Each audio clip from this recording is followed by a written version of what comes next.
Donc ce qu'on va voir comme loi de conservation, ça va être le fait que la quantité de matière de gaz total se conserve. Donc on a conservation de la quantité de matière totale.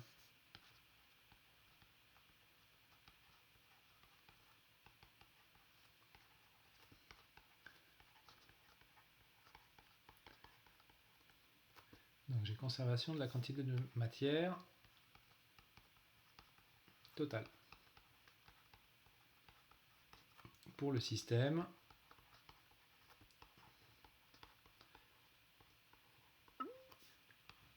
Mon système, ça va être le gaz initialement dans les deux pistons.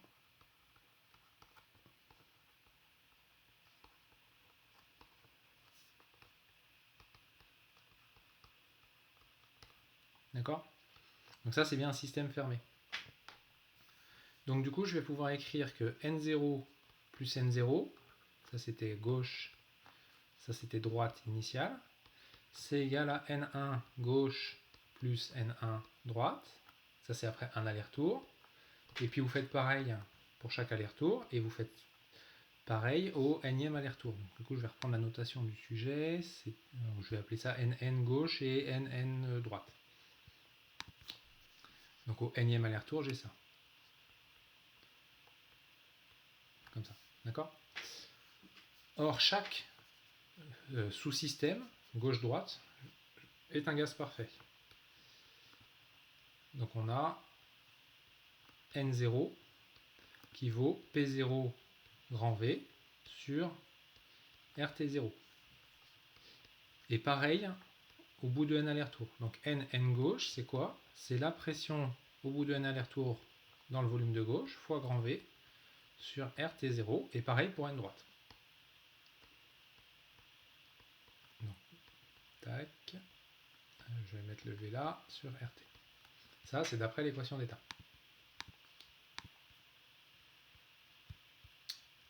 Oui, Léo, j'ai commencé l'enregistrement. Ok, donc je remplace, donc ça c'est l'équation d'état que j'applique pour chaque gaz, donc pour chaque compartiment.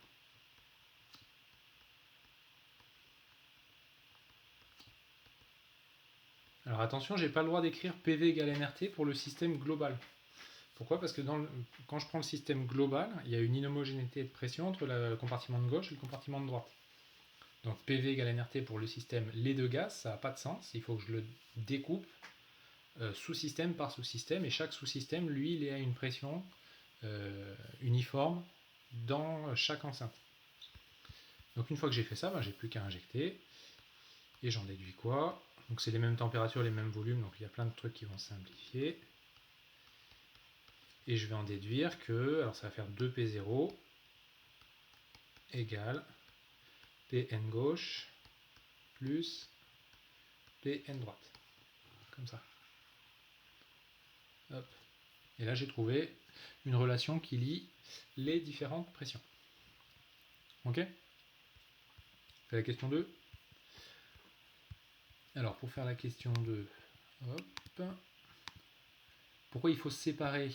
Parce que je vous expliquais juste avant que la pression, que vous alliez déplacer de la matière de la gauche vers la droite. D'accord? Donc si vous déplacez de la matière de la gauche vers la droite, dans un volume constant, à température constante, vous allez modifier la pression. Si vous avez de plus en plus de gaz à droite et de moins en moins à gauche, la pression à droite va augmenter, toutes choses égales par ailleurs. D'accord? Et donc du coup là mon système de départ, c'est le gaz contenu dans les deux pistons en même temps. C'est les deux volumes, enfin c'est le gaz contenu dans les deux volumes grand V au départ. Et donc si je sépare pas, moi ce qui m'intéresse c'est d'écrire une équation d'état sur ce système là en fait. Et je peux pas le faire parce que écrire une équation d'état ça suppose que je puisse définir bien la pression, le volume, la température partout. D'accord? Sauf que comme votre système il est constitué de deux sous-systèmes qui n'ont pas la même pression, je suis obligé de travailler sous-système par sous-système. C'est bon Alexis ou pas? Ok. Alors du coup, question d'après. Alors on va réécrire la relation je vais la réécrire en haut. Hop.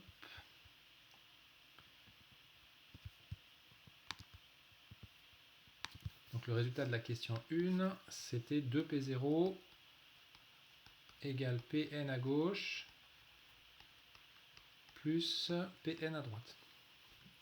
Question 2, il faut qu'on trouve une relation entre Pn-1 gauche et Pn gauche.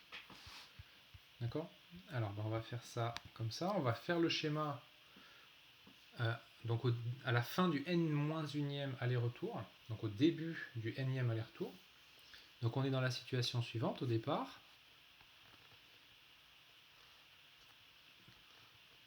Tac.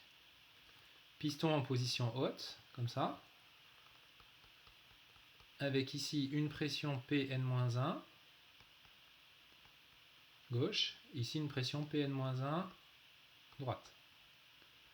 D'accord? Là, ce qu'on fait, c'est on fait la descente.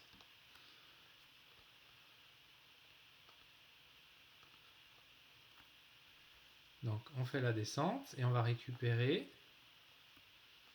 à la fin la soupape du bas, la soupape de gauche qui s'est ouverte, comme ça, et la soupape de droite par contre qui est fermée. D'accord? Donc ça c'est en fin de descente, et puis après on va faire la remontée.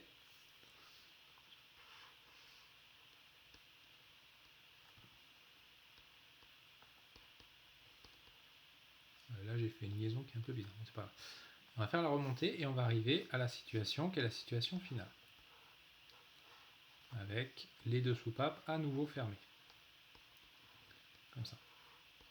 Là c'est le piston qui est remonté, là c'est le piston qui est en bas.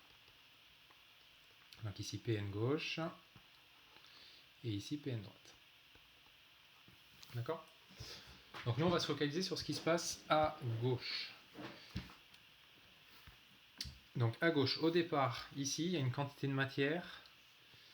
Donc on regarde le compartiment de gauche.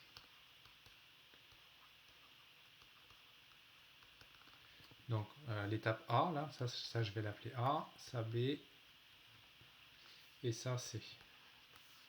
Donc dans l'étape A, j'ai une quantité de matière petit n, n-1 de gauche, qui vaut quoi? Qui vaut P n-1 de gauche fois grand V sur RT. D'accord? En bas de descente, en B,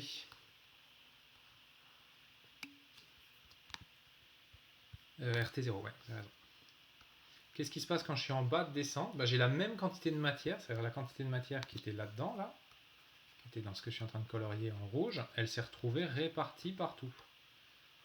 D'accord? Donc la quantité de matière petit n, n-1 gauche, elle se retrouve dans le volume grand V, donc n-1 gauche, elle est dans le volume grand V plus petit v.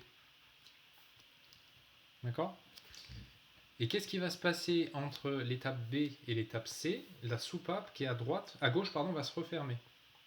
Donc si la soupape qui est à gauche se referme, ça veut dire qu'il n'y a plus la surpression en fait entre le bas et le haut. Donc du coup, c'est un petit peu comme si vous coupiez ici. Tac.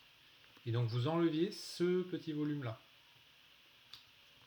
Donc le lien qui est entre le B et le C,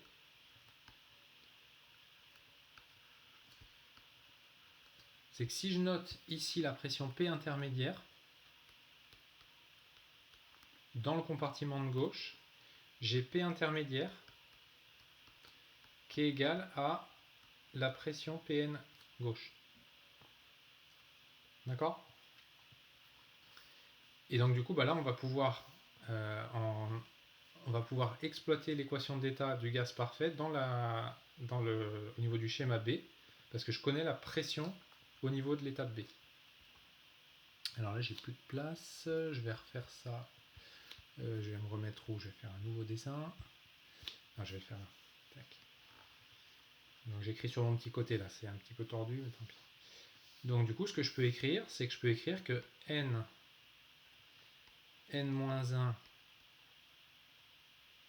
gauche, c'est aussi égal, donc je refais l'équation d'état, mais au niveau de l'étape B. Donc ça me fait Pn gauche, grand V plus petit v, sur RT. Ça, c'est au niveau de l'étape B. Alors ça, c'est au niveau de l'étape A. D'accord? Et j'ai plus qu'à dire que ça, c'est pareil que ça. Donc du coup, je vais effacer le début de mon dessin et je vais le réécrire au-dessus. Mince, je me suis trompé de couleur. Hop.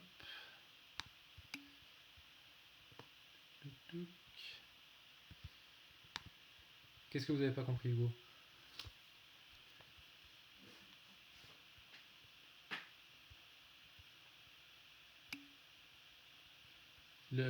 Quel moment Alors, je vais réécrire les résultats, puis vous me dites lequel. Donc, premier résultat. Je fais un peu de ménage parce que mon tableau il est un peu trop plein. Donc, premier résultat, j'ai écrit n-1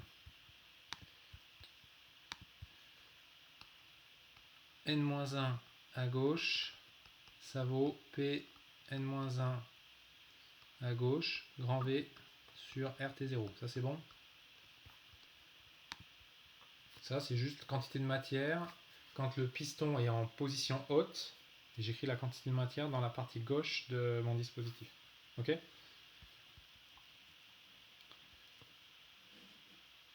Hugo, c'est bon ça ou pas? Ok. Deuxième étape que j'écris que n-1 gauche, c'est aussi égal à Pn de gauche, grand V plus petit v, sur RT0. Et pour écrire ça, cette relation-là, j'utilise deux choses. D'abord, le volume, donc là je me place en bas de la partie, enfin de l'étape B. Donc en bas de l'étape B, le volume c'est grand V plus petit v. D'accord? Et Eten, ouais c'est ça. Comme la soupape de droite, c'est celle qui va s'ouvrir à la remontée, en fait. Alors ce qui est important, c'est qu'à gauche, en fait, vous allez figer entre guillemets la pression à sa valeur finale. Au tout début de l'étape de droite, de l'étape C, pardon, la soupape de gauche se referme. Donc du coup, la pression que vous allez récupérer, c'est la pression finale. Hugo, c'est bon du coup? Ok. Alors du coup, je finis mon calcul. Tac. On va finir de faire le ménage. Comme ça et comme ça. Donc du coup, une fois qu'on a fait ça, eh ben, on n'a plus qu'à faire l'égalité des deux. Et ça va nous donner... donc je fais l'égalité des deux là. Je simplifie par RT0 qui reste partout. Et je récupère que Pn-1 de gauche fois grand V, c'est Pn de gauche fois grand V plus petit v. Et donc j'en conclus que Pn gauche, c'est grand V sur grand V plus petit v, Pn-1 de gauche. Et ça, c'est inférieur à Pn de gauche. Donc j'ai bien fait une opération qui diminue la pression dans le compartiment de gauche. D'accord? Qu'est-ce qui va se passer au bout d'un très grand nombre d'allers-retours? Après, vous pouvez faire une suite récurrente. Donc là, vous reconnaissez une suite récurrente.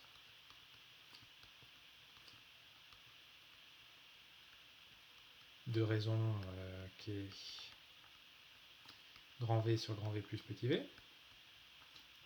Donc du coup, vous pouvez écrire que Pn de gauche, c'est grand V sur grand V plus petit v puissance n fois la pression de départ à gauche qui était P0. D'accord? On suppose qu'il y a du vide dans l'espace central. Qu'est-ce que vous appelez l'espace central?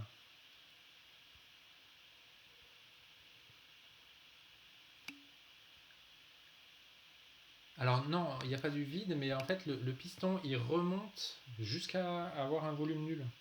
Quasi nul, hein, c'est une approximation. Mais... On contrôle le volume du piston en fait, on fait un mouvement du piston. D'accord? On ne fait pas un vide. Hein. C'est Pn-1 gauche inférieur à Pn gauche.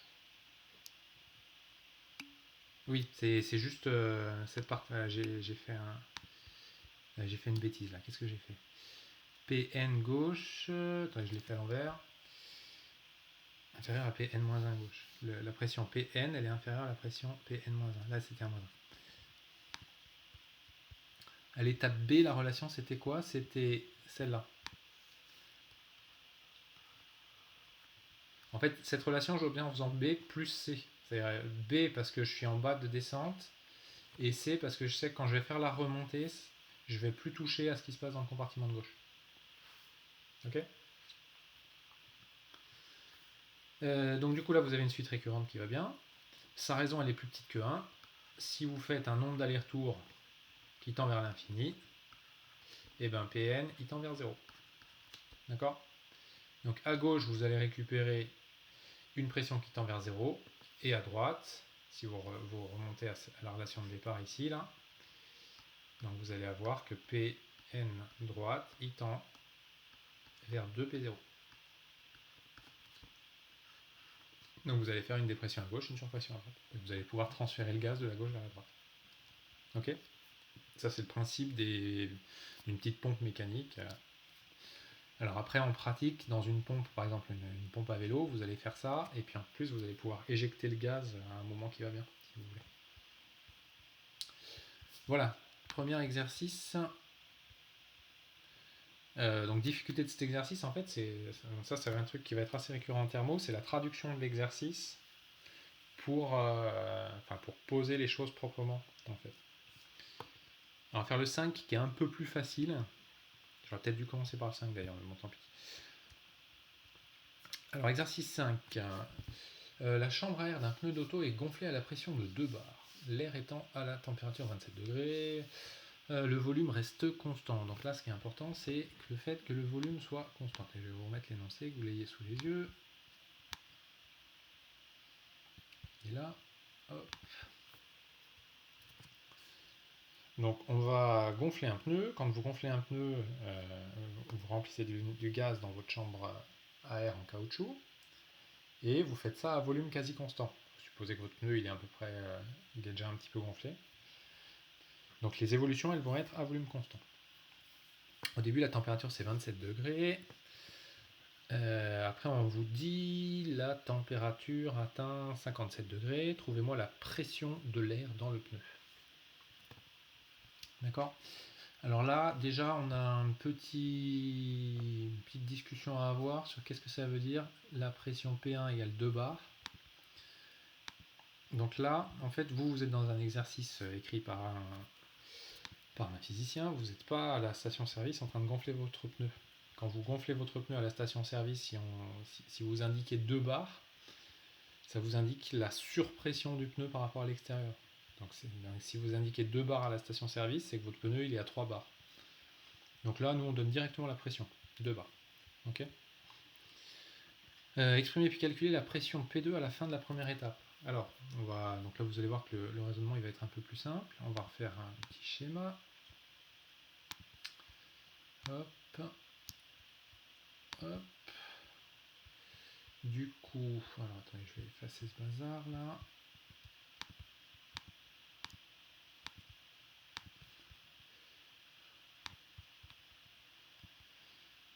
Donc première chose à faire quand vous commencez un exercice de thermo, il faut vous poser la question sur quoi je travaille.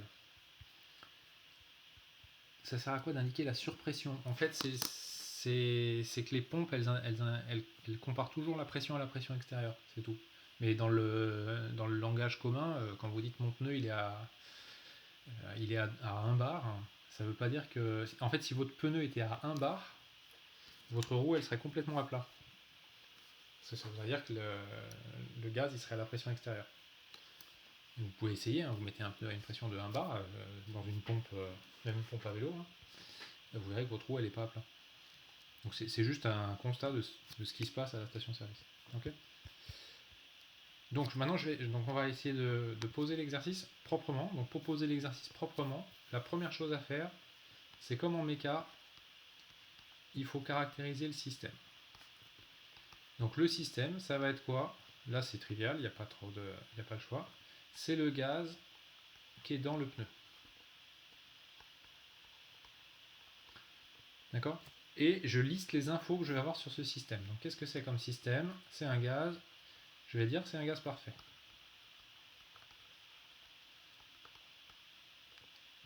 Ok? Et ensuite on va faire un petit schéma qui représente l'état de départ de votre système, au début de l'expérience, et puis l'état d'arrivée de votre système. Donc l'état initial,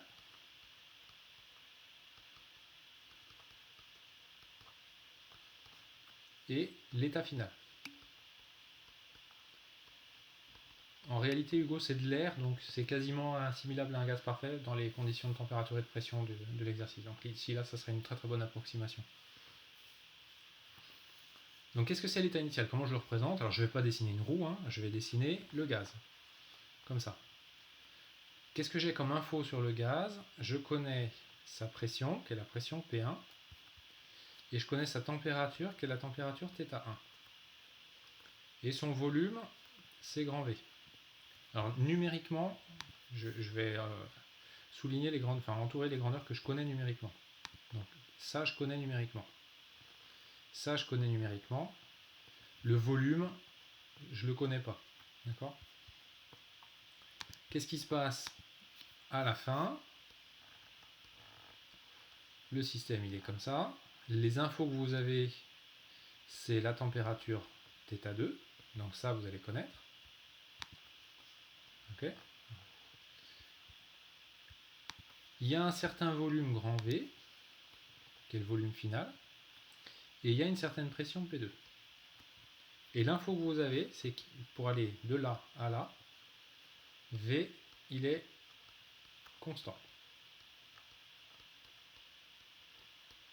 D'accord? Alors j'anticipe un peu sur le chapitre d'après où on caractérisera bien les transformations. Ça s'appelle une transformation isocore. Isocore, ça conserve le volume. D'accord? Là, j'ai fixé Là, j'ai fait ce que j'appelle le schéma de l'exercice. Le schéma de l'exercice, c'est je caractérise le système, je note les infos que je connais, je note ce qui se passe, et du coup, je peux me poser la question, qu'est-ce qui me reste à trouver? Donc, ce qui me reste à trouver, c'est la question qu'on vous demande, c'est ça. Comment on va faire pour trouver ça? Eh bien, on va se servir des infos qu'on a. En l'occurrence, le système est un gaz parfait. D'accord? Et comme mon système, c'est un système fermé, je vais noter petit n sa quantité de matière. Et ça, c'est pareil, je sais que ça va être une constante.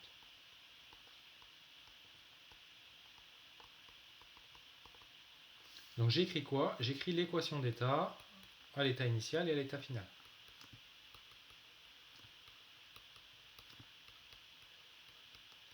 Donc au départ, ça va faire P1 fois grand V que je ne connais pas, égale N fois R. Et là, attention, grand T1. Et à la fin, P2 fois V égale N, R, grand T2. Donc ça, c'est la petite subtilité de l'exercice, c'est un truc tout bête. On vous donne les températures en degrés Celsius. Dans l'équation d'état, les températures sont en Kelvin. Donc il ne faut absolument pas utiliser la notation θ1, θ2 dans l'équation d'état. Sinon vous allez faire une erreur sur votre application numérique. Ok? Donc ça, et ça, c'est en Kelvin.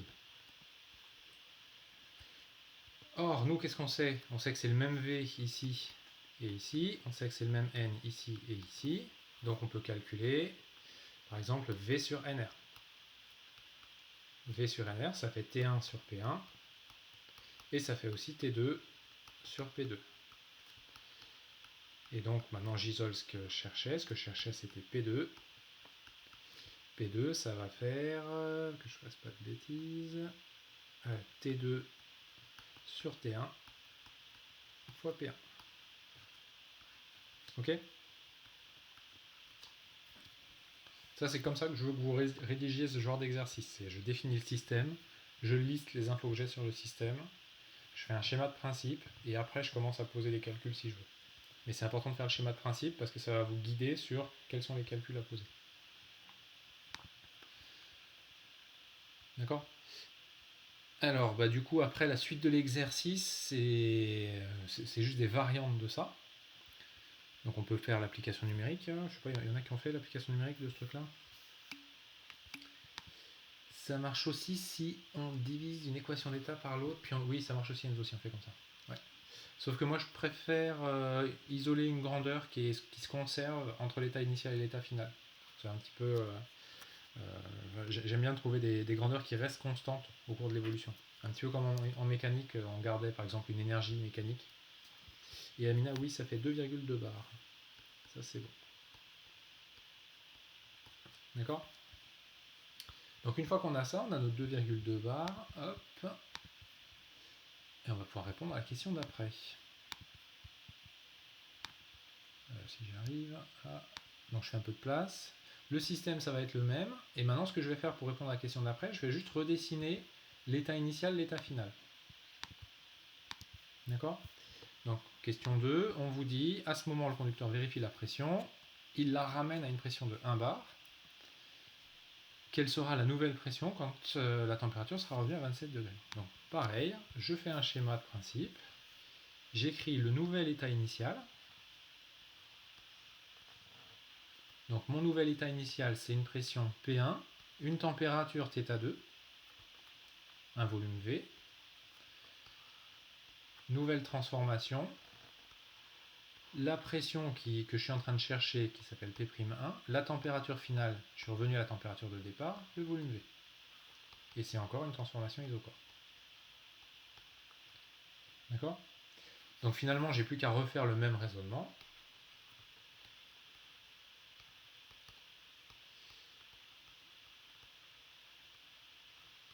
Et du coup, je peux écrire, par exemple si je repars de cette ligne-là, je peux écrire que T1 sur P'1, ça fait T2 sur P1. Et donc j'obtiens P'1 égale P1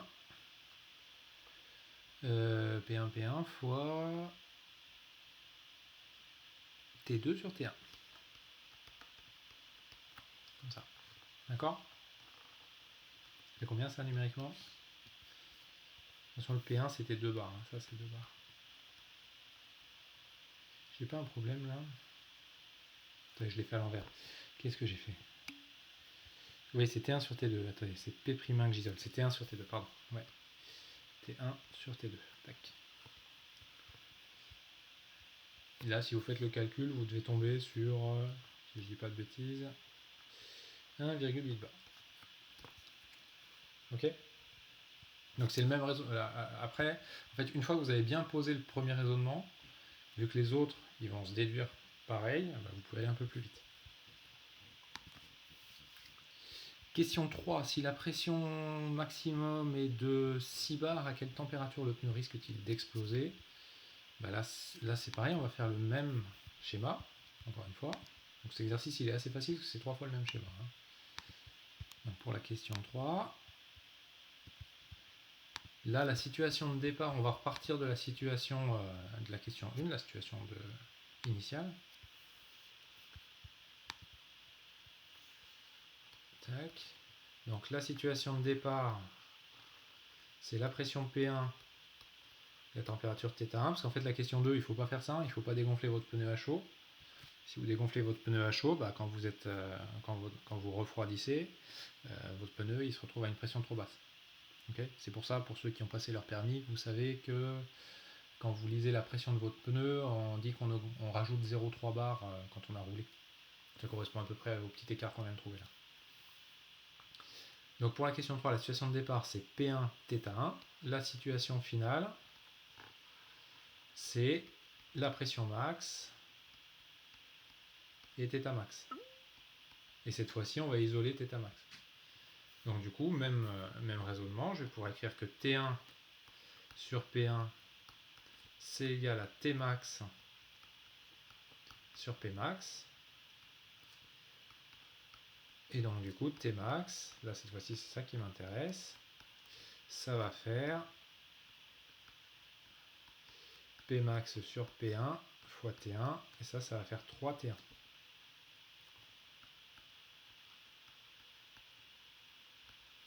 D'accord? Tmax c'est 3T1. C'est tout petit. Donc c'est le même raisonnement à chaque fois. Il faut juste bien se poser la question, quelle est la grandeur de départ, quelle est la grandeur d'arrivée. C'est bon pour cet exercice là? Je vous laisse faire l'application numérique et convertir en degrés Celsius derrière. On fait le 6. Alors 6 c'est un peu plus technique, un peu plus long. Alors on va le lire ensemble.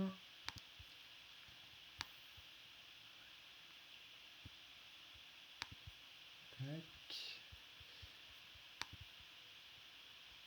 Donc là normalement vous l'avez. Voilà.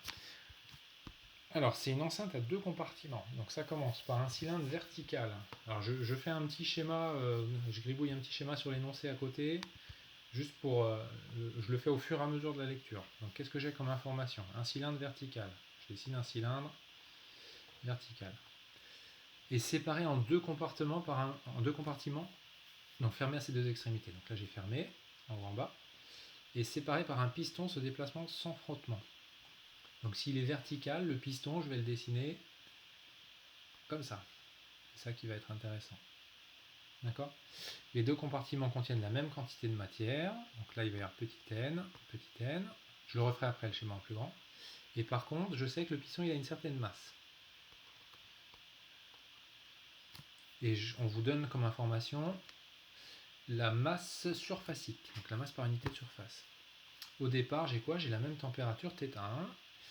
On vous donne la pression dans le compartiment du haut. Il faut trouver la pression dans le compartiment du bas. Et après, on vous donne le volume total. Il faut trouver les volumes de chaque compartiment. Alors, on va commencer par ça.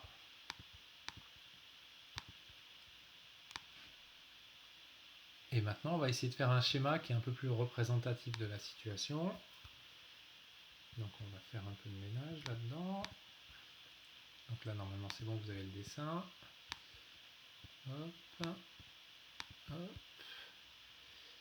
Alors, on fait un peu de ménage sur mon schéma.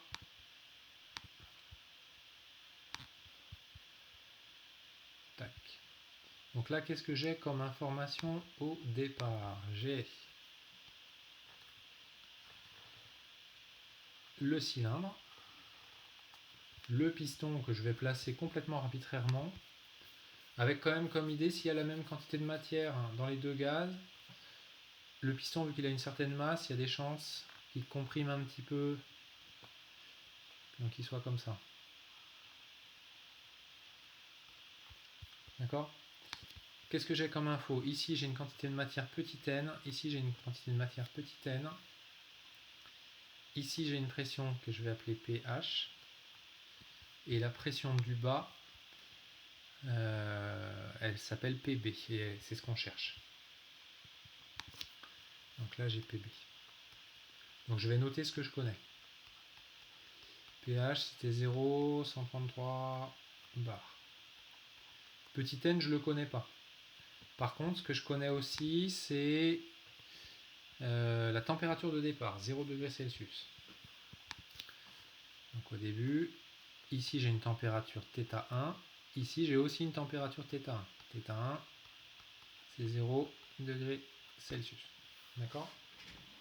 Et on cherche Pb. Et l'autre info que vous avez, c'est ici, je vais l'écrire en rouge, ici là, il y a une masse surfacique sigma, ça veut dire que la masse, c'est sigma fois S. Alors pour trouver Pb, là on ne va pas travailler sur un gaz ou l'autre gaz, on va travailler sur le piston de masse M et on va écrire l'équilibre mécanique du piston.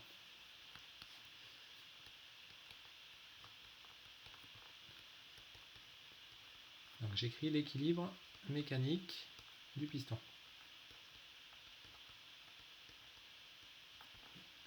Donc pour ça je travaille, donc là ça c'est une question de mécanique, hein. Donc j'isole le piston et je fais le bilan des forces qui s'exercent dessus.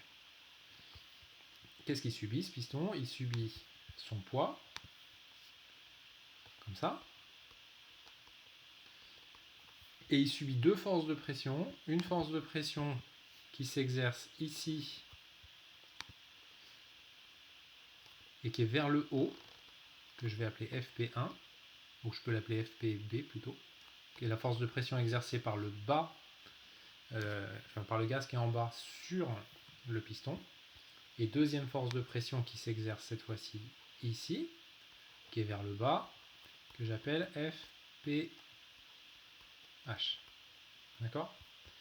Je me fixe un axe Z qui va bien, donc je vais prendre un axe Z ascendant, comme ça. Et la condition d'équilibre, je vais l'écrire vectoriellement. Donc FPH plus FPB plus MG égale vecteur nul. Sachant que ça, c'est dans le référentiel terrestre galiléen. Ok ? Hein, c'est pas parce qu'on fait de la thermo que la partie méca, on la fait pas proprement. Donc la condition d'équilibre du piston dans le référentiel terrestre galiléen, c'est somme des forces égale vecteur nul. Je projette et j'exprime les forces. Donc je projette selon EZ, qui est comme ça.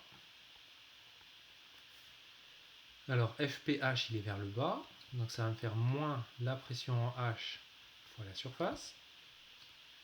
Et les deux autres forces, FPB lui il est vers le haut.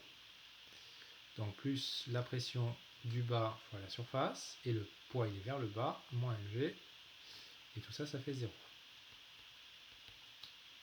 D'accord ? Ah, j'ai cliqué là où il fallait pas cliquer. Attendez. Quand mon stylo il fait ça, c'est pas terrible. Tac, tac, tac, tac. Voilà. Ah, ça, c'est reparti. Est-ce que je vais y arriver là ou pas ?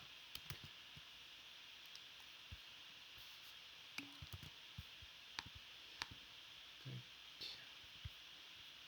Non, l'axe, je l'ai orienté vers le haut.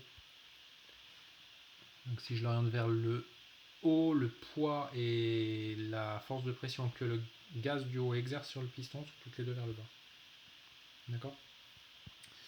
Du coup, est-ce que je vais y arriver avec mon truc là ? C'est bon, ça y est, c'est calmé. Faut que je recommence mon machin, parce que mon stylo il bloque des fois. Je sais pas pourquoi. Ah, ça y est, c'est bon. Tac, voilà.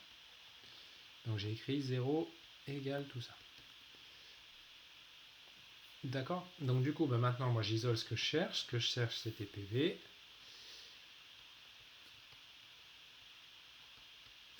Alors je l'isole, ça va faire PH plus mg sur S. Or, M c'est sigma fois S. Donc du coup, PB, ça va faire PH plus sigma fois G, et les grands S, elles se simplifient. D'accord ? Application numérique. PB, ça fait... Il y en a qui ont réussi à trouver ça ou pas ?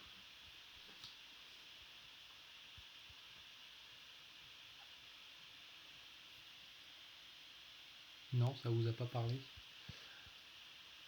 Alors sigma il valait combien ? Il valait 1360. Donc 1360 fois 10, ça fait 13 600. Et la pression de départ c'était 0,133 bar. Donc ça fait 0,133 fois 10 puissance 5. Et donc du coup ça va faire du 0,3 bar. Alors Charles, sigma égale MM sur S, oui. Thibaut, non, c'est la masse surfacique qui est proposée. Alors oui, elle est assez grande, mais ça correspond à, par exemple, à un métal. D'accord ? C'est une masse surface. En fait, là, vous n'avez pas l'information sur l'épaisseur du piston. Vous avez, vous pouvez, vous supposez que le piston. Enfin, je vous ai pas donné la hauteur du piston en fait. D'accord ? Et donc du coup, PB, ça va faire 0,3 bar. Ça fait 0,30 bar. D'accord? Donc là, on a trouvé la pression dans le compartiment du bas. Deuxième question, on vous donne le volume total et il faut trouver les volumes de chaque compartiment, la quantité de matière. Bon, bah là, c'est juste manipuler l'équation d'état pour la deuxième question. Donc on va repartir des infos, on va réécrire les infos qu'on a. Alors du coup, je vais effacer ce bazar-là.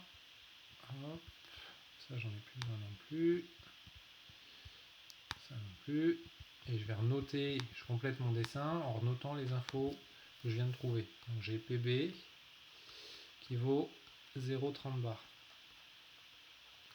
Et température en bas, c'est 0 degrés Celsius. Donc pour trouver les deux volumes, je vais écrire l'équation d'état.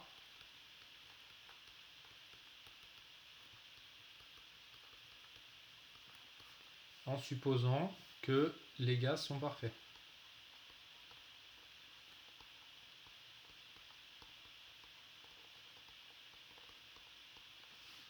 Donc pour le gaz du haut, je vais pouvoir écrire que PO fois VO, c'est NR grand T1. Je note grand T1, pas T1. Et pour le gaz du bas, j'ai P bas fois V bas égale NR grand T1 aussi. C'est le même T1, c'est la même quantité de matière. Donc du coup, j'arrive à PO VO égale P bas V bas. Ça me fait une première équation. Deuxième équation, on vous dit que le volume total, c'est VO plus V bas. Et ça, c'est une des données. Le volume total, c'était 2 litres, si je me rappelle la valeur. Ouais, 2 litres. Ça, c'est fourni aussi. D'accord? Bon, bah là, vous regardez, il y a deux équations. Les inconnus, c'est quoi? C'est VO, V bas. Deux équations, deux inconnus, je peux résoudre. Donc ça, c'est juste la résolution d'un système. Alors, on va le faire. Donc par exemple, vous allez avoir V total égale VO plus V bas qui vaut PO pardon, sur P bas fois VO. Donc du coup, VO, ça fait V total sur 1 plus PO sur P bas. Ça c'est VO. D'accord? On le calcule. Donc pour ça, il faut poser le calcul. Donc on a dit quoi comme pression finale? Donc V total 2 litres. Je vais laisser en litres. Et je vais faire 1 plus PO qui valait 0,133 sur PA qui valait... Ça me fait 1,4 litres à peu près. Donc si VO il vaut 1,4 litres, après vous trouvez V bas par soustraction. Donc on va se mettre là.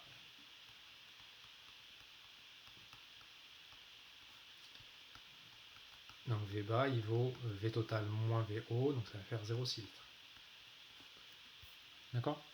Une fois que j'ai fait ça, si je veux remonter à la quantité de matière, j'ai plus qu'à réutiliser encore l'équation d'état et j'isole petit n dans l'équation d'état. Je vais effacer à nouveau en haut. Tac.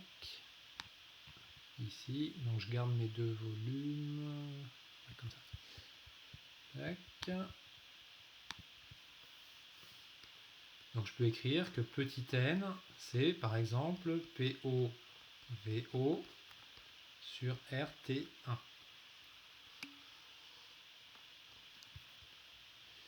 On pourrait écrire VO égale V total. Non, ça marche pas ça, Enzo. Ça marche pas votre relation. Là, il fallait résoudre le système. Là, vous étiez obligé d'écrire le système. Les volumes, ils sont en litres. C'est des litres à chaque fois. Alors, pour l'application numérique sur N, il faut faire attention. Il faut convertir les volumes en mètres cubes. et les températures en Kelvin. Donc le calcul que vous allez poser, et les pressions en Pascal. Donc le calcul que vous allez poser, c'est 0,3 10 puissance 5 fois le volume eau, on a dit 1,4 litres, sur 8314 fois la température en Kelvin, on était à 0 degré, donc je suis à 273,15. D'accord? C'est comme ça qu'il faut écrire le calcul. Donc il va vous rester quoi? Il va vous rester 0,3 fois 1,4 10 puissance 2. Et 10 puissance 2, je vais le simplifier avec le bas, donc ça va me faire sur 8,3 fois 2,7 en gardant deux chiffres significatifs. D'accord? Et ça va vous donner la quantité de matière en mol. Alors on va faire le calcul.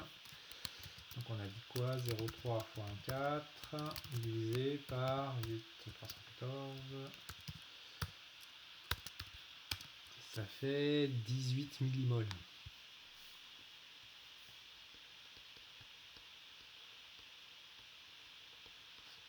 Ok? Et donc là, vous connaissez la quantité de matière qu'il y a dans chaque compartiment. Je vais rajouter cette info en haut. 18 millimoles. Alors du coup, on peut faire la question 3. On porte les deux compartiments à 100 degrés. De combien se déplace le piston? Alors pour répondre à la question 3, en fait, ce qu'il faut comprendre, c'est que quand vous allez augmenter la température, vous allez sans doute augmenter la pression. Donc l'information sur la pression, je peux plus utiliser les valeurs de pression que j'avais trouvées tout à l'heure. Par contre, je peux chercher à recalculer les nouveaux volumes. Donc qu'est-ce qu'on va pouvoir écrire comme relation de départ pour la question 3? On va remettre mon schéma. Donc on va essayer de représenter l'évolution. Hop, on va effacer tout ça. Donc en haut, c'était l'état de départ. Et il va se passer quoi? Vous allez avoir une évolution où vous allez récupérer quoi? Un piston, vous ne savez pas trop où il est pour le moment. Alors je vais le dessiner complètement arbitrairement. Alors je vais exagérer exprès les choses. Donc par exemple, je vais le dessiner là. C'est arbitraire. Je vais même le dessiner en rouge comme tout à l'heure. Ça va être joli. Hop. Comme ça. Tac. Et tac. Donc qu'est-ce que j'ai comme info? Je sais qu'à la fin, la température c'est θ2. 100 degrés. Autre info que je sais que le volume total, ça reste 2 litres. Par contre, les pressions, je ne les connais pas. Donc ça, si je l'appelle pH2 et ça PB2, pH2, je ne la connais pas. PB2, je ne la connais pas. D'accord? Mais par rapport à tout à l'heure, je connais N. Donc je connais θ2, je connais N, et je connais le volume total. Et je vais réutiliser les équations d'état pour essayer de trouver toutes les autres grandeurs. Donc première équation que je peux écrire, je vais mettre un peu plus haut, hop. Je peux réécrire le fait que le volume total c'est la somme des deux volumes. Ça c'est pas l'équation d'état, c'est juste une équation, c'est juste géométrique. Donc première équation.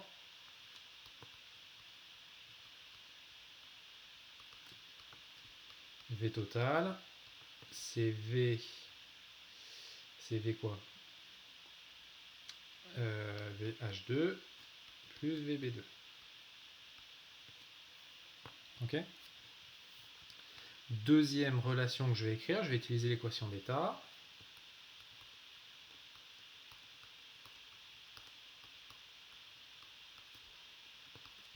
Donc l'équation d'état, elle me dit quoi? Elle me dit que NR T2, ça vaut PH2 VH2 et ça vaut aussi PB2 VB2. Ok? Qu'est-ce que j'ai comme inconnu là-dedans? Je vais compter les inconnus que je vais avoir. Là, comme inconnu, j'en ai une, j'en ai deux, j'en ai 3, j'en ai 4. J'ai écrit combien de relations? J'ai écrit une équation, 2 équations, 3 équations. Donc il me manque une inconnue. Une équation. Est-ce que vous voyez la dernière équation que je peux écrire?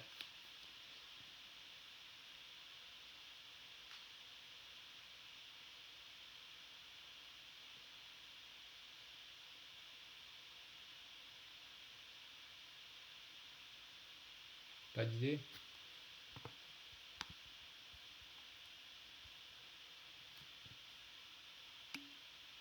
Ouais, l'équilibre, exactement. D'accord? Donc l'autre relation à laquelle il faut penser, c'est l'équilibre du piston. Donc j'écris la relation sur le volume total, ça c'est une réaction annexe. J'écris toujours l'équation d'état et la condition d'équilibre. Là j'ai plus de place, je vais le mettre sur le côté. Donc j'écris l'équilibre mécanique du piston.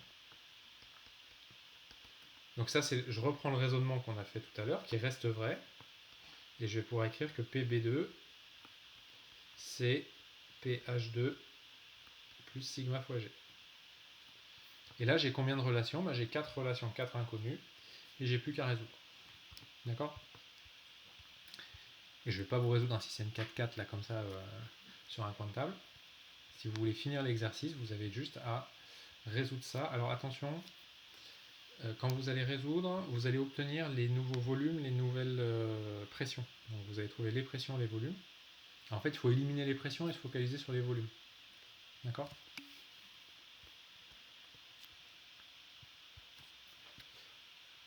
Non, justement, l'équilibre, c'est à la fin. C'est-à-dire, en fait, vous partez de la situation du haut. Donc dans la situation du haut, le piston il est à une certaine position, il y a un équilibre mécanique, la température elle était à 0. Vous portez l'ensemble à 100 degrés, donc là votre système il va évoluer jusqu'à ce que le piston il atteigne une nouvelle position finale. Cette nouvelle position finale, ça va être un nouvel état d'équilibre. D'accord? Et la notion et l'équilibre mécanique, je vais pouvoir l'appliquer à l'état final. Parce que l'état final est un état d'équilibre thermodynamique pour l'ensemble du système. Et donc s'il y a équilibre thermodynamique, il y a en particulier équilibre mécanique. Donc les parties mobiles ne bougent plus. D'accord? On prend lesquelles comme 4 équations? En fait, vous prenez les 4 et vous éliminez les pressions. Donc vous éliminez d'abord les 2 pressions et après vous trouvez un des 2 volumes. Donc vous ramenez un système 2 équations, 2 inconnues avec comme inconnu les 2 volumes. Et après vous résolvez comme à la question d'avant. Et vous trouvez le volume final de chaque partie. Ok? Voilà, donc ça finit. Alors après la question 4, c'est une redite de la question 3, un tout petit peu tordue. À savoir, il faut juste réécrire pareil le système. En fait, la difficulté de ces exercices, c'est juste de bien poser les équations qu'il faut écrire et après, il faut y aller, quoi. Mais c'est lesquels les deux dans l'équation d'état? Les deux... Où est-ce que vous avez dit? Alors, les deux, c'est l'indice 2, c'était pour température θ2, pH2, P... Alors en fait, il vous manque une équation. Oui, d'accord. Oui, d'accord. Alors, je vais vous entourer les 4 équations. Ça sera plus visuel. Donc, première équation, celle-là. Je vais même la mettre en rouge. Première équation, ça c'est l'équation 1. Ça c'est l'équation 2. Ça c'est l'équation 3. Et l'équation 4, je vais mettre d'une autre couleur, ça sera plus visible. L'équation 4, c'est celle-là. C'est ça égale ça. D'accord? Équation 1, volume total. Équation 2, équilibre mécanique. Équation 3, équation d'état pour le compartiment du haut. Équation 4, équation d'état pour le compartiment du bas. C'est ça vos 4 relations. Alors, l'énergie interne, il n'y a pas trop en exo du coup. Alors, c'est beaucoup l'humour d'Alexis. Et bien si, justement. C'est juste que là, en fait, le TD que j'ai fait, c'est un TD dans lequel vous n'avez pas encore besoin de l'énergie interne. Pourquoi? Parce que j'ai pas encore posé en particulier le premier principe, qui est le principe qui va permettre de prévoir l'évolution via l'énergie interne. D'accord? Donc ça va venir après. Ça va venir, on va commencer par caractériser un peu l'énergie interne au TD20 et surtout au TD21 qui sera le méga TD sur le premier principe en fait. D'accord? Donc là, par rapport au cours, là, il reste un paragraphe de cours sur les systèmes. Une fois que j'aurai fini ça, le prochain chapitre, je vais transformer les systèmes et je vais poser le premier principe. Mais là, vous voyez, par exemple, pour répondre à cet exercice-là, vous n'avez pas besoin d'informations énergétiques. Et il y a tout un tas de situations où finalement, vous pouvez quand même prévoir des choses sur votre système sans réfléchir énergétiquement. La thermodynamique, c'est pas que l'énergétique, c'est aussi la caractérisation des systèmes. Voilà, donc ça finit ce que je voulais faire sur le TD. Il est déjà 9h20, donc c'est bien, on est bien en retard comme d'habitude. Et du coup, s'il n'y a plus de questions, je vais faire un petit bout de cours. Je pense que je ne vais pas tout faire parce que sinon ça va être un peu lourd. Alors, on va repartager le cours. Qui est là. Hop. Et qui est où chez moi? Qui est là. Tac. On y va? Alors, hier, j'ai commencé à vous présenter, vu de loin, les systèmes modèles qu'on va utiliser. Les systèmes modèles qu'on va utiliser, c'est le gaz parfait et la phase condensée. Donc vous retenez, n'importe quel gaz, si on ne vous donne pas d'infos, vous le considérez comme parfait. Et phase condensée, c'est quoi? C'est dès que vous allez avoir un liquide ou un solide, donc de l'eau, un bâton, un bout de métal, ça vous allez le traiter comme une phase condensée. Vous devez connaître les équations d'état de ces deux systèmes modèles et vous devez connaître l'expression de l'énergie interne de ces deux systèmes modèles. Donc ça, c'est le tableau qu'on avait fait hier qui résume ça. D'accord? En gros, ce tableau, vous l'imprimez, vous l'affichez au-dessus de votre mur et tous les jours, vous le regardez. Parce que si vous ne connaissez pas ça, vous allez être bloqué pour la suite. Sachant que vous voyez, dans le TD du jour, là, on a travaillé beaucoup sur la partie équation d'état. On a beaucoup travaillé là-dessus. Là. On s'est servi que de cette colonne-là. On ne s'est pas encore servi de la colonne énergie interne pour le moment. Ça va venir petit à petit. Alors, autre situation qu'on va rencontrer, c'est la situation où on va avoir en même temps une phase condensée et un gaz. Donc ça, c'est une situation qu'on va rencontrer dans l'équilibre liquide-vapeur.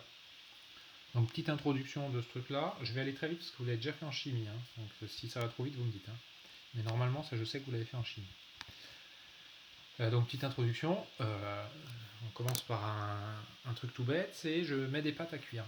Donc, quand je mets des pâtes à cuire, si vous avez déjà fait l'expérience, vous avez dû remarquer que vos pâtes, elles mettent plus longtemps à cuire quand vous êtes en altitude que quand vous êtes à Lyon. Alors pourquoi ça? Parce qu'en fait, quand vous allez mettre votre eau à chauffer, la température va monter, et il y a un moment où la température va arrêter de monter, et ce qui va se passer à la place, c'est que vous allez avoir des bulles qui vont apparaître, et votre eau va se mettre à bouillir. Et normalement, c'est le moment où vous jetez vos pâtes dans l'eau. D'accord? Qu'est-ce qui se passe quand vous faites la même chose en altitude? Quand vous faites la même chose en altitude, votre eau, sa température augmente, elle se met à bouillir, vous jetez vos pâtes. Sauf que le problème, c'est qu'en altitude, la température à laquelle l'eau se met à bouillir est plus basse que celle que vous avez au sol. Et donc du coup, l'énergie que vos pâtes elles vont recevoir de la part de l'eau, elle est plus faible, et donc ça va prendre plus de temps pour les cuire. Ok? Si vous voulez accélérer un processus de cuisson, vous faites un truc tout bête que vous avez peut-être chez vous, vous utilisez une cocotte minute. Donc le principe de la cocotte minute, c'est on va mettre de l'eau dans une enceinte fermée, on va chauffer. Qu'est-ce qui va se passer? Votre eau, elle va monter en température, elle va commencer à bouillir, ça va dégager du gaz au niveau du dessus de la cocotte et ça va monter en pression. Et cette fois-ci, vous allez avoir une pression plus élevée, ce qui va permettre à la température, à l'eau de se mettre à bouillir à une température supérieure à 100 degrés. Et donc du coup, ça va vous permettre de faire cuire vos aliments plus vite. D'accord? Donc ça, c'est avec de l'eau. Donc l'eau, c'est un... Alors, la petite difficulté d'interprétation de ça, c'est... maintenant, moi, je vais essayer de simplifier ça en mettant que de l'eau tout seul, faire un système dans lequel il y a un seul corps pur. Donc on peut faire ça avec l'hexafluorure de soufre, qui est celui, je vous ai déjà montré le diagramme d'Amaga hier. Donc ce qu'on fait, c'est qu'on met dans une enceinte un grand volume de gaz, et on réduit progressivement le volume en maintenant la température constante. Qu'est-ce qu'on constate? On constate une première zone qui est ici, dans laquelle, quand je réduis le volume, la pression augmente tranquillement. Donc c'est une zone dans laquelle le gaz, il se comporte bien comme un gaz, ça veut dire c'est compressible, et la pression elle augmente doucement. Et il y a un moment où on va atteindre un palier. Quand on atteint le palier au tout début, ici, là, en fait ce qui se passe, c'est que vous allez avoir du liquide qui va se former en bas de ma petite boîte. Et quand je vais continuer à diminuer le volume, la proportion de liquide va augmenter jusqu'à atteindre un moment ici où j'ai plus que du liquide. Et là, la pression elle se met à augmenter très très vite. D'accord ? Dans toute cette zone-là, j'ai un équilibre liquide-vapeur. Et cet équilibre, il se fait à une pression qui est fixée et qui dépend de la température. D'accord ? On dit que le corps pur diphasé, c'est un système monovariant. Pourquoi ? Parce que monovariant, ça veut dire que je peux le caractériser avec une seule variable d'état. Si je connais la pression, je vais connaître la température.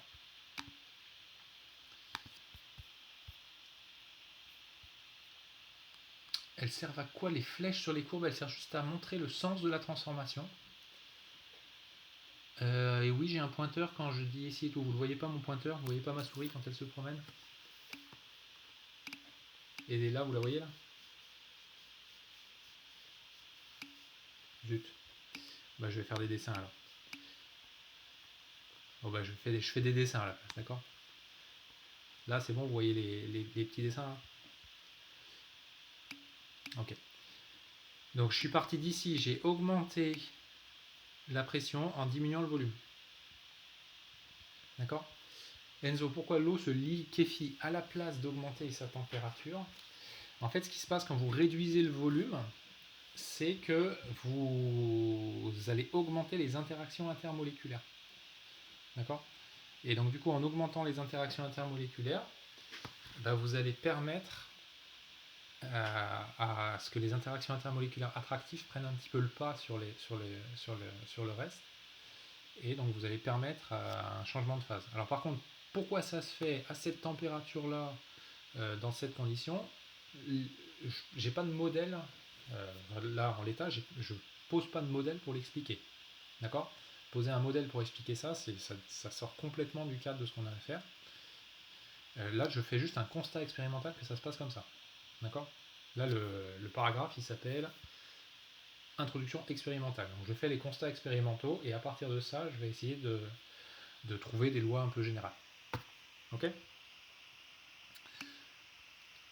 Alors, le même diagramme qui est ici, je vais le représenter un peu différemment. Donc, je vais le représenter avec ce qu'on appelle le diagramme PT, que vous avez vu en chimie. Donc, qu'est-ce que c'est un diagramme PT? C'est en abscisse, je mets la température et en ordonnée, je mets la pression. D'accord? Et je vais représenter sur ce diagramme l'état, la phase dans laquelle se trouve mon système. Donc, si je redessine la courbe rouge là, que j'ai obtenue comme ça, dans le diagramme du haut, la même courbe représentée dans le diagramme du bas, elle va être comme ça. C'est la même.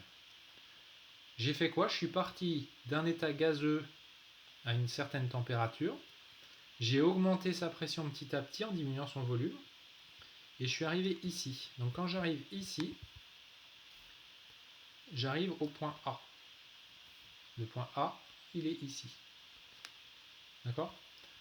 Sauf que après, je me promène le long du palier AB. Et ici, c'est le point B. Le long du palier AB, la température est fixée, la pression est fixée. Donc le point A sur ce diagramme, il va être égal au point B.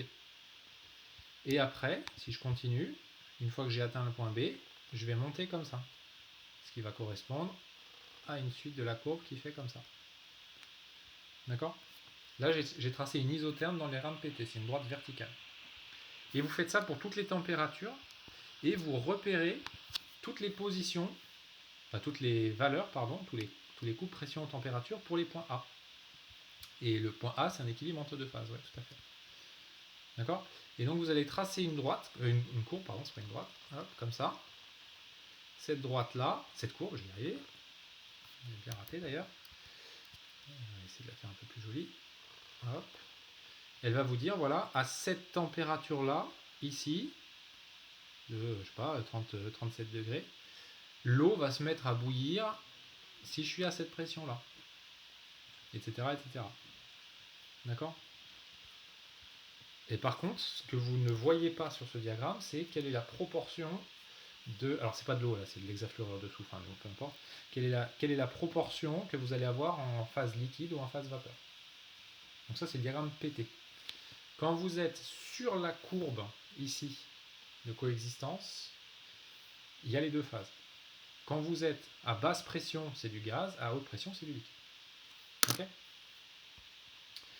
Le diagramme PT, on peut s'en servir pour caractériser toutes les transitions de phase usuelles, qui sont les transitions que vous avez déjà vues au lycée. Donc là, je vous ai fait un petit résumé de tout ça, de quelques transitions que vous connaissez. Alors ça va de la fusion, de la liquéfaction, la sublimation, etc. Donc ça, c'est toutes les transitions de phase habituelles pour les trois états, liquide, vapeur, solide. Ok? Que j'ai résumé ici. Alors il y en a une qui est un petit peu plus technique, c'est celle-là. Hop. Donc ça, c'est la transition solide-solide. Donc transition solide-solide, ça s'appelle une transition allotropique. C'est une situation où vous allez avoir par exemple un réarrangement cristallin. Et ça, c'est aussi une transition de phase. Donc il y a une transition de phase qui est très connue, qui est assez importante industriellement, c'est celle-là. Celle sur le carbone, c'est la transition de graphite en diamant.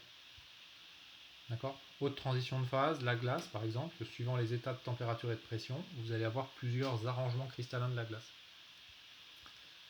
D'accord? Donc nous, on va se focaliser, comme vous avez fait depuis la nuit des temps, à cette zone-là, à ces transitions-là. Ça, c'est les transitions sur lesquelles on va travailler en interro. Ça pourra arriver qu'on vous parle d'autres transitions, d'accord? Et qu'on caractérisera, on vous donnera des informations pour les caractériser. Mais si vous n'avez pas de mention particulière, vous restez sur ces transitions-là. Et alors du coup, on peut compléter le diagramme PT pour prendre en compte les différentes phases. Donc le gaz, le liquide, ça vous avez déjà vu, et je rajoute le solide.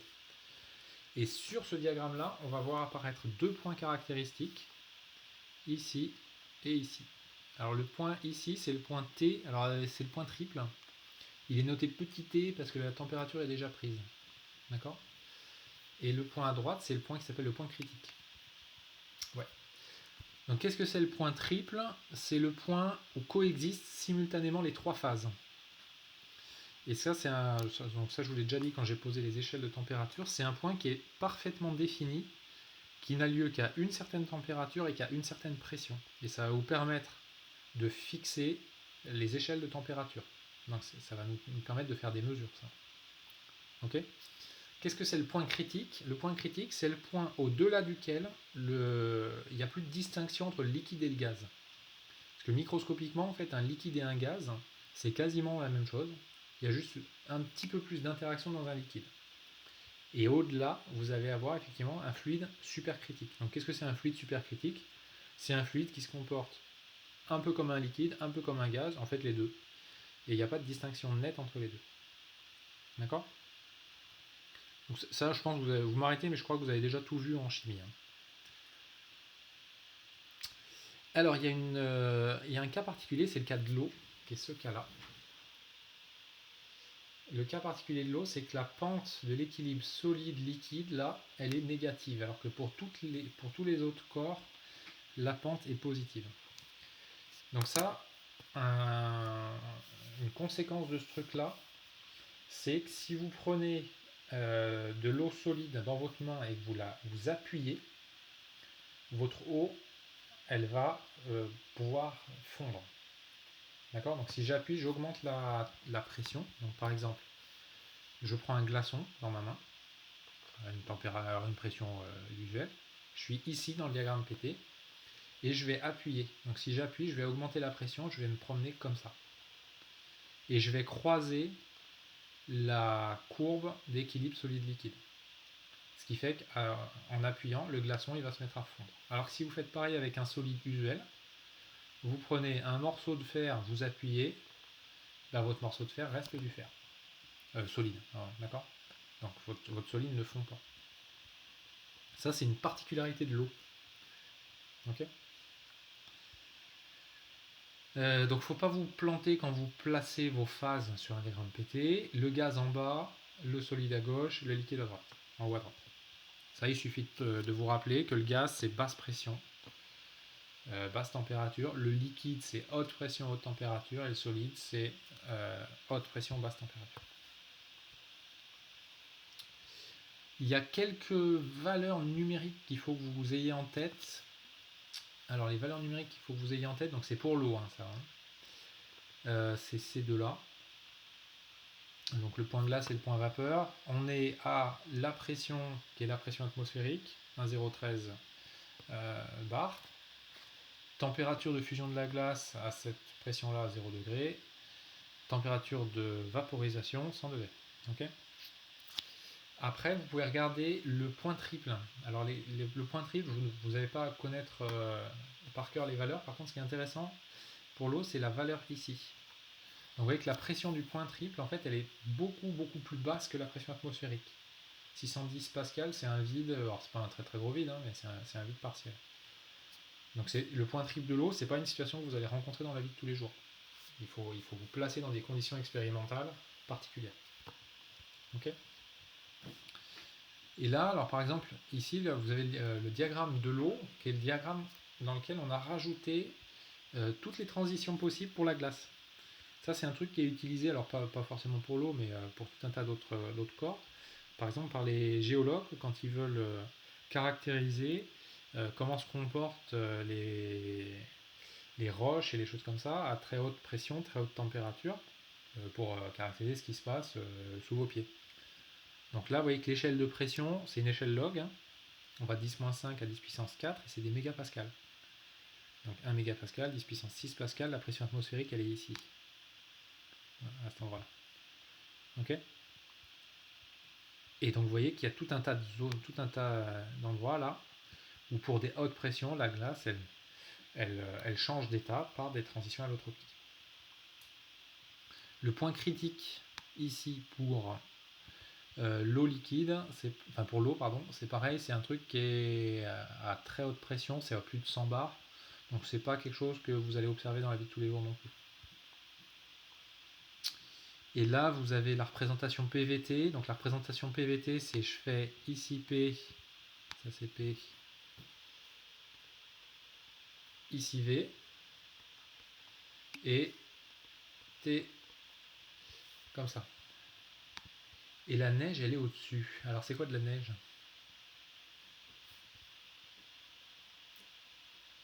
C'est quelle phase la neige? Solide, liquide ou vapeur? Facile. Ouais, la neige c'est du solide. D'accord? Sauf que c'est du solide qui a cristallisé, pas en bloc, mais qui a cristallisé par des processus de croissance un peu particuliers en fait. Donc c'est des conditions de cristallisation de votre solide un peu particulières. D'accord? Si vous me prenez de la neige et que vous la tassez, et ben, il y a un moment où s'il se remet à faire froid, vous allez avoir un joli glaçon à la place. Donc la neige, elle est dans cette zone-là. Et c'est juste sa formation qui est un peu différente. C'est pas un processus forcément thermodynamique, la formation de la neige. Ça peut être un processus cinétique aussi.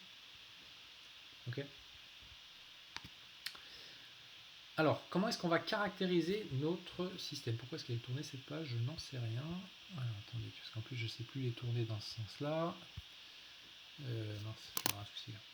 Donc, pour caractériser le système, on a besoin de connaître les variables d'état de notre système. Donc là, le système, c'est dans une boîte. J'ai une certaine masse totale et je la sépare en deux phases que j'appelle grand 1 et grand 2. Donc grand 1 ça peut être le liquide, grand 2 le solide, grand 1 ça peut être la vapeur, grand 2 le liquide, ce que je veux. D'accord? Mais le système il est diphasé, donc il y a deux phases. C'est le même corps pur, donc là c'est de l'eau, par exemple. Hein. Là c'est aussi de l'eau. Dans les deux cas c'est le même corps pur. Ok? De quoi je vais avoir besoin pour caractériser le système? Alors attendez, je vais retourner la page parce que du coup ça va pas marcher comme ça. Ici j'ai 10 secondes le temps que je tourne la page. On va faire ça comme ça.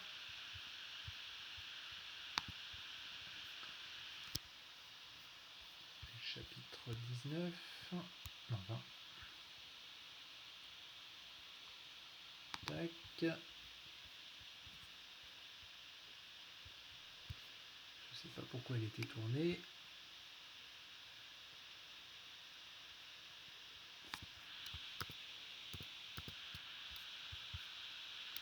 Tac, tac. Et on recommence. Hop.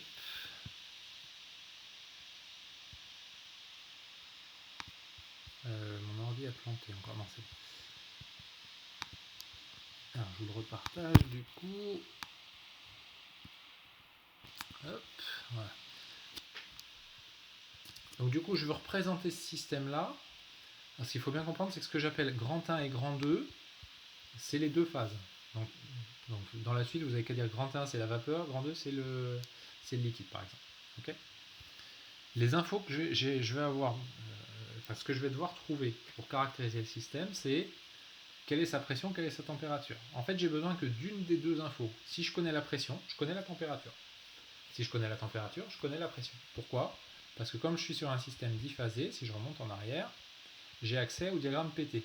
Donc si je vous donne la pression ici, vous connaissez la température. C'est-à-dire si vous avez cette donnée-là, vous allez avoir cette donnée-là.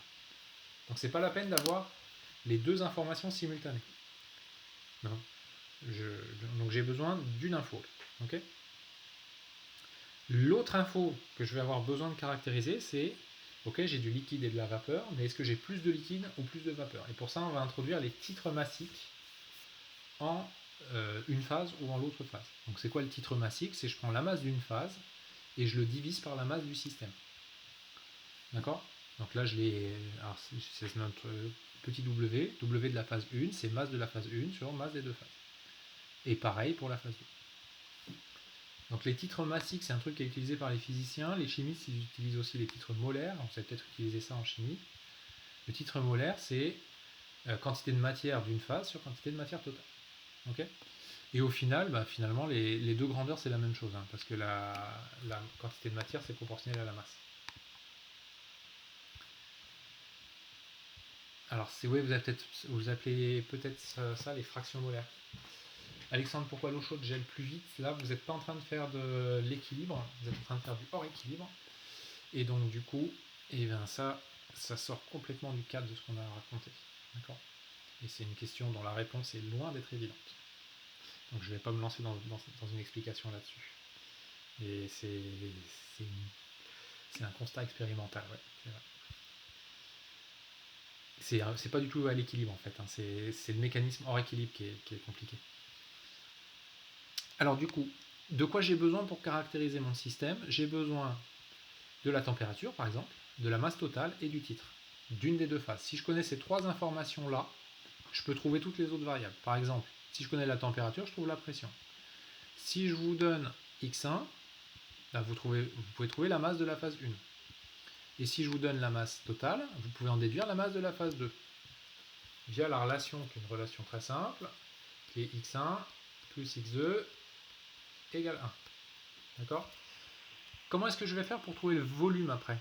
Pour trouver le volume, je vais dire le volume, c'est le volume de la phase 1, qui est là, plus le volume de la phase 2, qui est là. Le volume de la phase 1, je le caractérise avec son volume massique. Et le volume de la phase 2, je le caractérise avec son volume massique aussi. D'accord? Et par exemple, si la phase 1 c'est un gaz, le volume massique, là, le petit V1, je vais pouvoir le relier à l'équation d'état d'un gaz. Si la phase 2 c'est un liquide, le petit V2 qui est ici, je vais pouvoir le relier à l'équation d'état du liquide.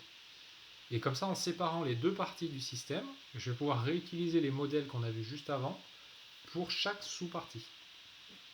Et après, je peux même définir un volume massique global du système. Alors ça, c'est une notion qui est un peu bizarre, parce que le volume massique, normalement, c'est une grandeur qui est définie localement point par point. Là, en fait, c'est le volume massique moyen, donc global ou moyen. Donc je prends le volume total du système et je divise par sa masse totale. Et j'arrive à cette relation-là, qui est une relation qui est assez importante. D'accord? Je vais même l'encadrer en rouge, celle-là, parce qu'elle est assez importante. On en aura besoin après. Donc celle-là, je l'encadre en rouge. Donc à partir de ça, j'ai les informations qui vont me permettre de caractériser le système. Diagramme de Clapeyron, ça c'est un petit peu long. ce que je vous propose, c'est qu'on s'arrête là pour le cours du jour et je vous fais le diagramme de Clapeyron vendredi parce que c'est un petit peu long. Si je me lance là-dedans, ça va être compliqué. Donc vendredi matin, je finis ça. Ça va me prendre 20-25 minutes à mon avis. Et après, je fais questions-réponses sur tout ce que vous voulez. Donc ça peut être sur la méca, ça peut être sur la thermo. Donc c'est séance questions-réponses. Vous venez, si vous avez envie d'écouter des questions, vous venez. Sinon, après, une fois que j'aurai fini la partie diagramme de Clapeyron, vous êtes libre de faire ce que vous voulez. Hein.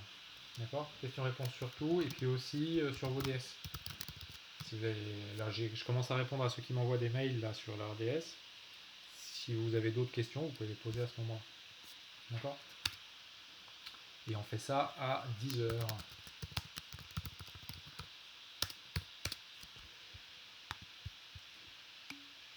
Ok. Vous pourriez expliquer le début de l'exode 2 du TP d'info. Ah. Alors attendez, ouais, on va faire...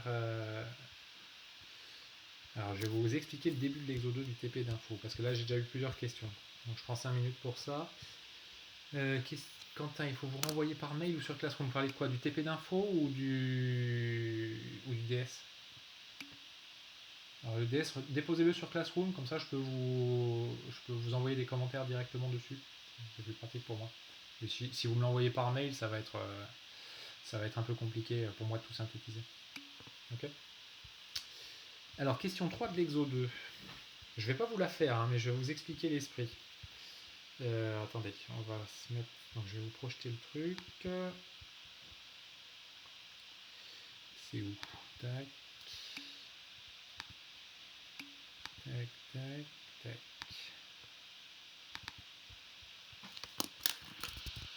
Vous me laissez juste le temps de le récupérer et de vous le projeter. Hop. Même la 1, d'accord. Alors attendez, on va le mettre ensemble. Tac et tac.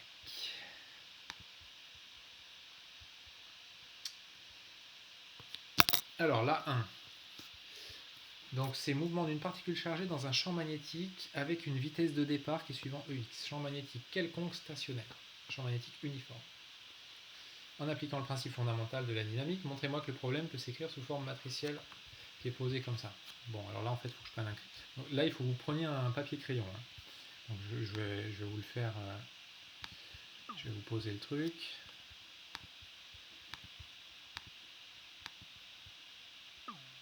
Hop.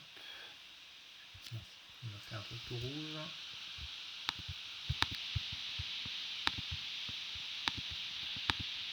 Hop. Tac. Alors on y va. Je vous... Attendez. Hop, on part d'un écran vide. Tac. Donc là, pour répondre à cette question, il faut faire quoi? Il faut écrire le PFD. Donc le PFD, c'est masse fois accélération égale charge fois V vectoriel B. Ok. La charge, c'est quoi? On ne vous précise pas, donc elle est notée Q. La masse, c'est M. Ok, c'est bon. Donc on va réécrire ça en explicitant l'accélération. Donc l'accélération, c'est la dérivée du vecteur vitesse. D'accord? Donc ça fait Q, alors V vectoriel B, V c'est X point, Y point, Z point, vectoriel, le champ il est quelconque, donc j'écris BX, BY, VZ. Je calcule le produit vectoriel, donc là ça fait X point point, Y point point, Z point point. Je calcule mon produit vectoriel en faisant les permutations circulaires qui vont bien. Donc ça me fait y.bz moins z.by. Et ensuite, hop, hop, ça fait quoi après? Ça fait z.bx moins x.bz et x.by moins y.bx. Ok? Ça, je peux l'intégrer, composante par composante. Donc si je l'intègre, à gauche, il va me rester m x point, y point, z point, moins la condition initiale, qui est proposée, c'était celle-là. Et à droite, y point, donc bz c'est une constante, hein. Donc quand vous allez intégrer y point fois bz, ça va faire y fois bz. Donc il va vous rester q, facteur de y bz, moins z by, zbx, moins x, etc. Et là j'ai plus de place. xby, moins ybx. Plus une constante, mais vous partez de la condition initiale ou position nulle. D'accord? Là j'ai juste écrit le PFD, je l'ai intégré. Vous regardez le vecteur colonne que je viens d'écrire là, je vais réécrire en haut du coup. On va se mettre là.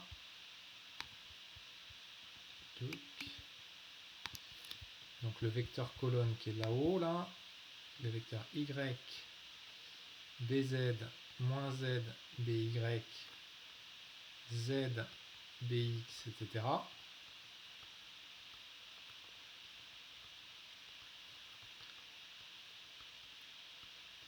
Et ce vecteur-là, vous le remettez sous la forme du produit matriciel qui est proposé dans l'énoncé.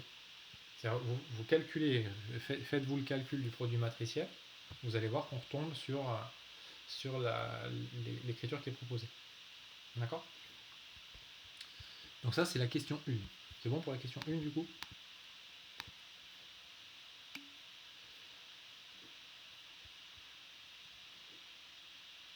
Alors, est-ce qu'on peut dire que... Alors, attendez, je remonte dans les questions parce que du coup, c'est normal qu'on n'ait pas de t en intégrant. Oui, c'est normal qu'on n'ait pas de t en intégrant parce qu'on a intégré x point point qui a donné x point. Donc ça, c'était le membre de gauche. Et dans le membre de droite, ce qu'on a intégré, c'était y point qui donne y. Et pareil avec x et z. Hein. D'accord? Vous n'avez pas intégré une constante. Et vous avez intégré qu'une fois. Ok? Ensuite, est-ce qu'on peut dire que l'expression matricielle de l'énoncé, c'est la fonctionnelle? Alors en fait, là, on ne va pas faire une définition avec une fonctionnelle. On pourrait, hein.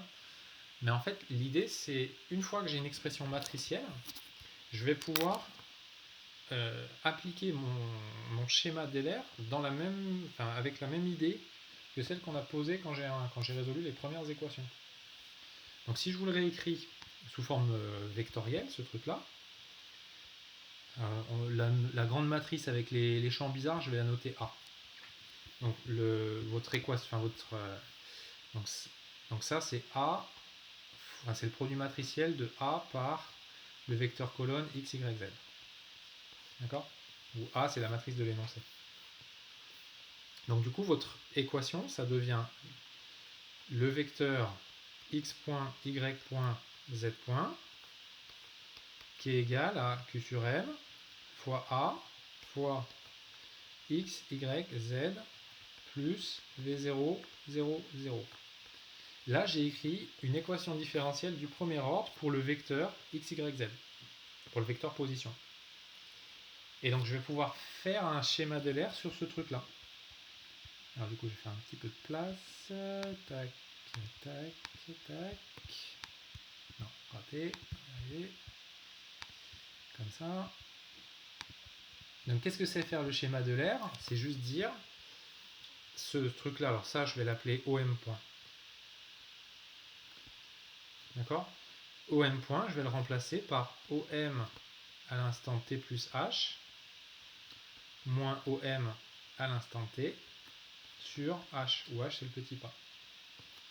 Et donc du coup, si vous développez le calcul, vous allez écrire quoi? Vous allez écrire que OM à l'instant t plus h, c'est OM à l'instant t plus h fois le membre de droite, donc ça vaut Q sur M A fois OM à l'instant t plus V0.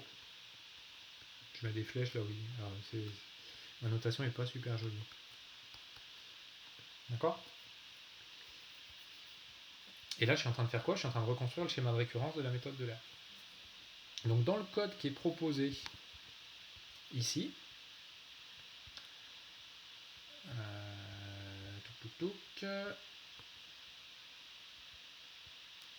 on vous dit, il faut faire attention à quelque chose, il faut utiliser que des tableaux NumPy. Alors je vais remettre l'énoncé, je vais vous montrer ce qui est important dans l'énoncé. Ici, hop. Donc il faut utiliser exclusivement des tableaux NumPy.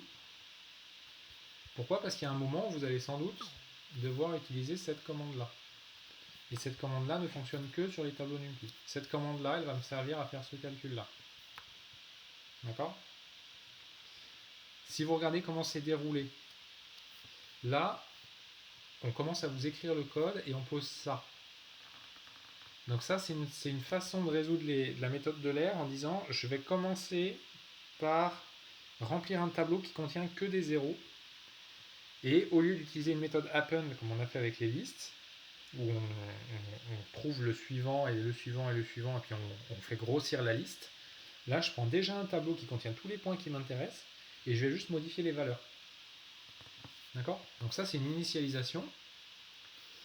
Là, je vais écrire ce truc-là, ça doit être votre premier vecteur position.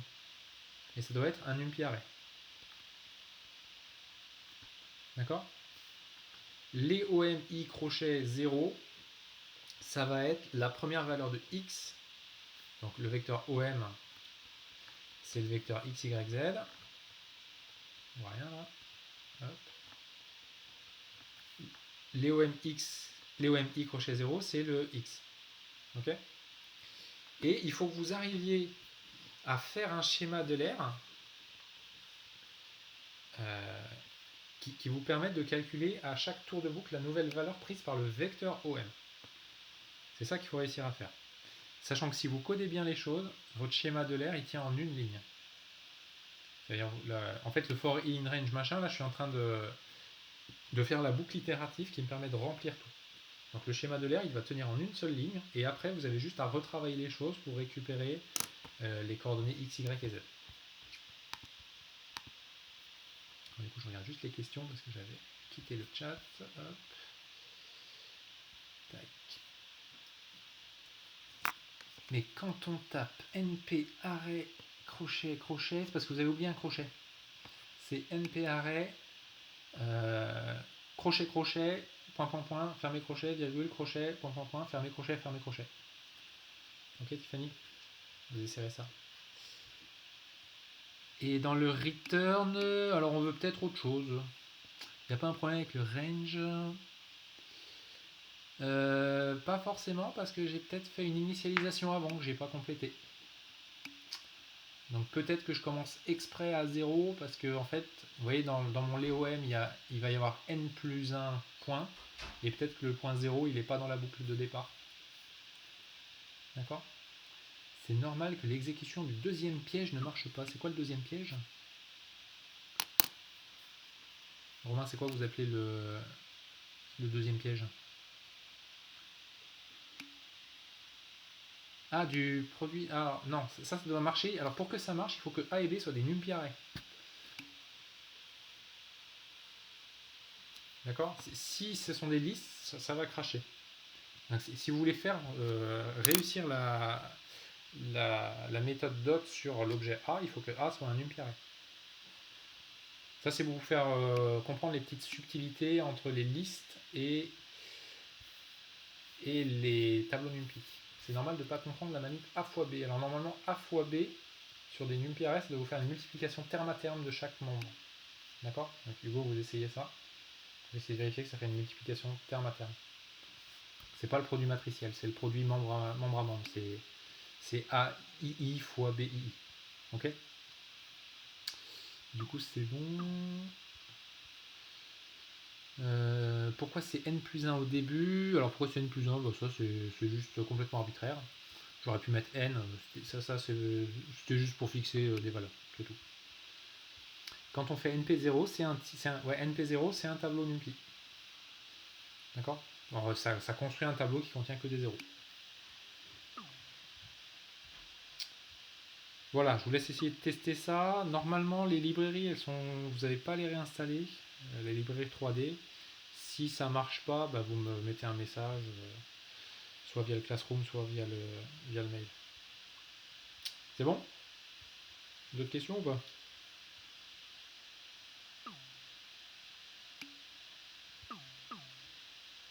Alors, vous avez une erreur, no attribute show. Faudrait que vous m'avez pas envoyé votre code, Guillaume, hier? Je crois que je vous avais débugué un morceau, je me rappelle plus. Renvoyez-moi votre code et je regarderai ce qu'il y a, parce que là je peux pas vous répondre comme ça, il faut que vous me renvoyiez votre code.